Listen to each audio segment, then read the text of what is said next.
Hello everybody, my name is Helen and I'm a flower farmer from Suffolk, and this is my dog Pepper, who is a Cavapoo, and today I'm doing succession sowing of anemones and ranunculus. I'm just going to show you the difference between an anemone. So an anemone looks a bit like a little stone.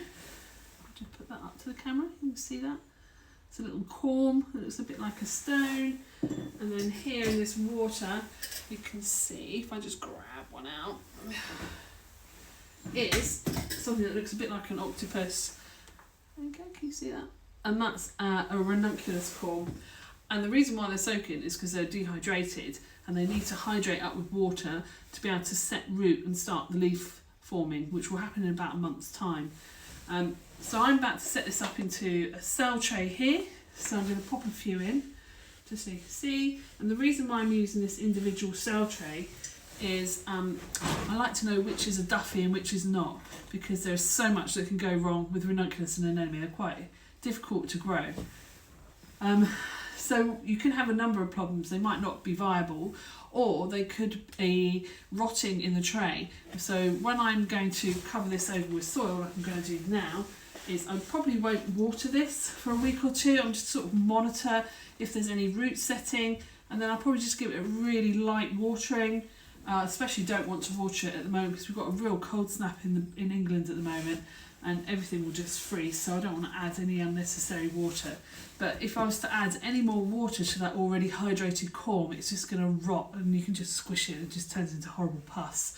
So I'm going to cover them over now like I've done here, and that will just keep a bit of darkness on there.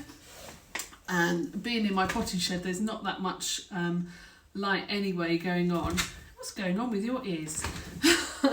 And then I'm going to place it into one of my potting trays like this, and then on top of that I'm going to add a cover.